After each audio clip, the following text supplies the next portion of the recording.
Now I can breathe.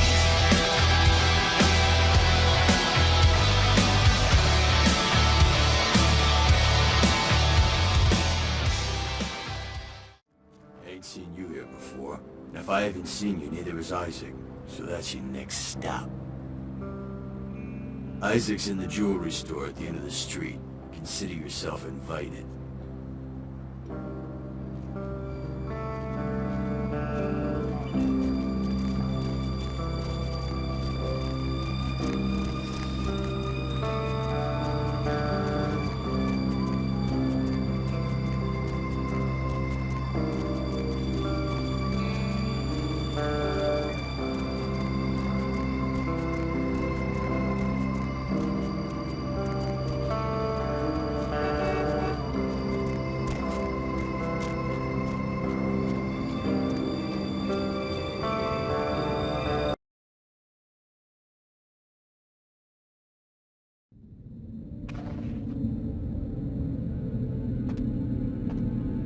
Good evening, neonate. Isaac Abrams. I've been expecting you.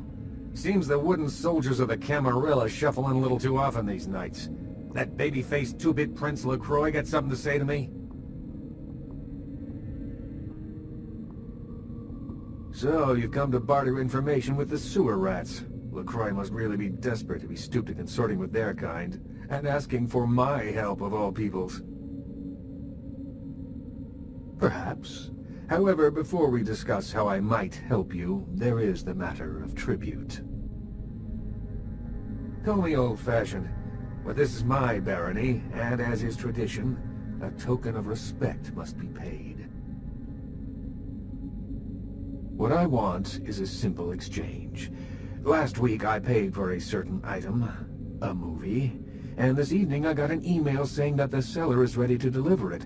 Unfortunately, he's become a bit paranoid all of a sudden. Won't meet me in person, won't drop it off, won't even answer his phone. Says he'll send the location of the pickup to a computer in the nearby internet cafe tonight. You see where I'm going with this? Go to the Ground Zero Internet Cafe. Look for a directory named Joseph K. and use the password Kafka. There'll be an email in there that will specify a nearby location. Meet the contact, pick up the item, come back. Not too painful, right? There'll be plenty of time for questions later. I'll explain everything when you get back. Excellent. In the meantime, consider yourself a welcome guest in my barony. Welcome to Hollywood.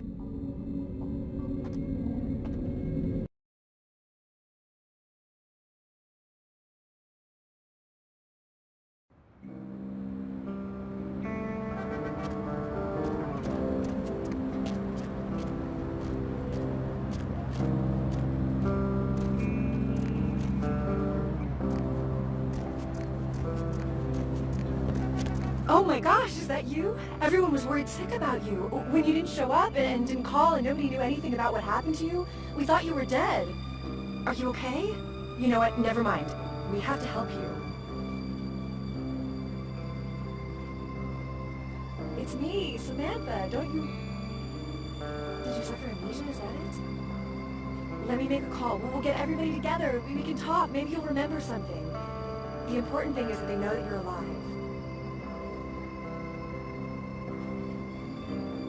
I don't think you know what you're saying. We're gonna help you. You'll see, everybody just wants to see you safe and back to your old self. Wait here, I'm gonna make a call. It's gonna be okay.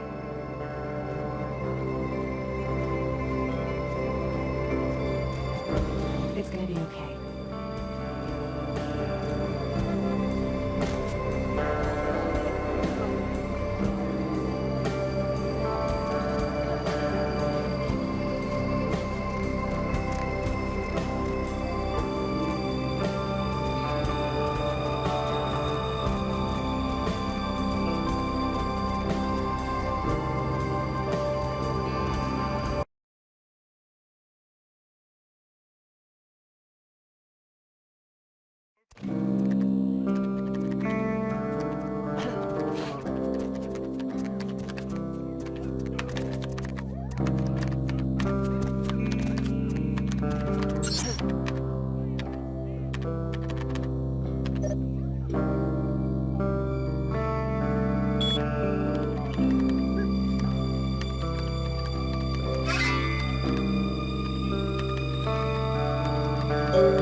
Yeah?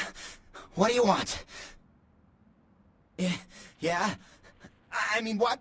Who the hell is Isaac? I don't know anyone named Isaac. Get lost, pal. Tape? What tape? I don't know what the hell you're talking about. I'm getting the hell out of here. Alright. Sorry. It's just that... I mean, something is... I just want out of this whole thing. I don't want anything to do with that damn tape. I don't know. I mean, when it comes to video, I've seen everything. And I do mean everything. But this thing, it's sick. It can't be real, but it is. I know it. It's real, and it scares the hell out of me. Oh, you have no idea. It's disgusting. That girl, the things that are happening to her. It just ain't right, man. It just ain't right. No. Something's wrong. Something's after me. I swear to God, something's after me. Every place I go, wherever I look, I see things. In the shadows. My phone rings, I hear something breathing on the other end, and... Shit. I'm out, man. I'm out of this whole thing. I don't have it. I stashed it someplace. Look, you need to find Ginger Swans. Huh? What the hell was that? Oh, shit. Did you see that? I'm getting the fuck out of here. What the... Oh, Christ!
Made good time. Hand me the item. Did he at least make a good excuse? Ginger Swan. Not an animal. A name. Brings back a lot of memories. 70 years ago, wasn't a man in this city that wouldn't have given up his family, career, or anything else for one night with her. That depends. You believe in an afterlife? Ginger Swan's been dead since the 50s. 20 years after, there are still grown men weeping at her grave. I don't know how she's relevant, but I have faith you'll figure it out.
Don't have it, do you? I didn't doubt you'd find this, and I apologize if I was overly imperious before. A reflex action. I get a lot of young blood in here forgetting their place. I'll assist you as reasonably as I can with your task. But first, this tape. I'm in a hurry to find out what's behind all the hype, so get comfortable. I do have a feeling that whatever's here may be of use to both of us.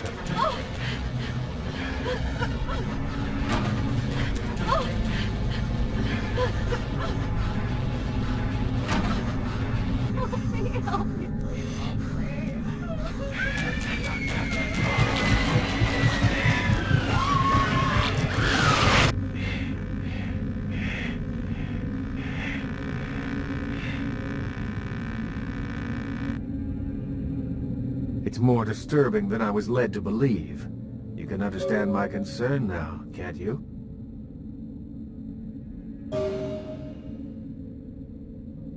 I assume it does. It's awfully coincidental otherwise. And those creatures. I don't know how many professional FX houses could pull those off.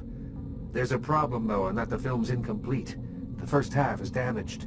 We need a complete copy. Behind the spit-shine gloss of the Hollywood Dream Factory, there's another city churning out a vile byproduct for the furtive consumption of a debauched audience. I have no doubt the film's found its way to another smut peddler. I'd ask around.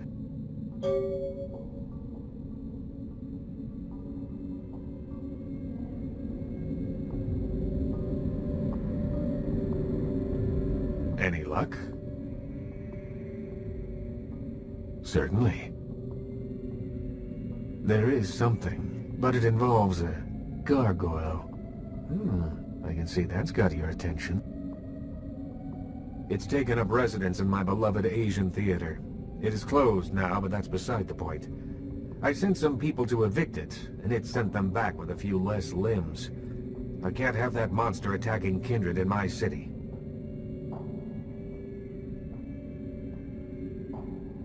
Certainly. In your lifetime, unwittingly or not, you have seen an Isaac Abrams production. As the financier of 30% of American film's top 100 movies, you must have. Being the Baron of Hollywood, I can do any project I want.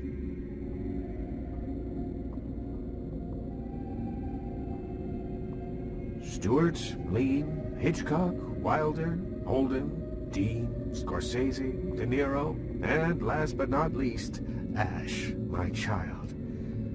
I remember some studio suit lost in time telling me the only thing they could use Bogart for was to move furniture. Ash. Where do I begin? 7 years ago, I saw a casting session for what would become Negative Zero.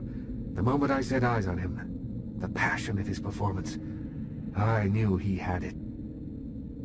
I hadn't seen anything like him since Clift or Dean. He had the looks, the charisma, allure, that undefinable quality that makes a film legend. My first movie with him made him a sensation, and it also changed him.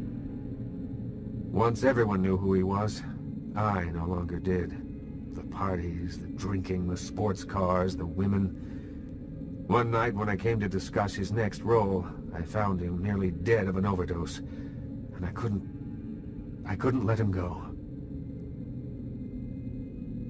I acted on impulse. I'd seen so many others die before their time, but with Ash, I had a chance to prevent that fate. It devastated Ash. He still wanted to act, but I denied him his place in the limelight. He had to lie to his friends about his new lifestyle. He had to feed. I gave him a club, a scrap of his former glory. I did everything I could to facilitate the change. He feels obligated to me. I don't think he hates me. Resents me, maybe. I am his sire, and he is my child, and there is a responsibility and respect inherent in that bond, even if we are no longer the friends we were. He spends nearly all of his nights in his club, the Asp Hole. I admit it, too old-fashioned to appreciate it. To me, it's the compressed essence of everything that's wrong with the film industry today. Certainly. The Nosferatu? I pity them, but I loathe their presence. I deal with them when it's necessary. I know they're beneath my city somewhere, but only they know where. They respect my streets, and I keep my politics out of their sewers. But I don't trust them by any stretch of the word.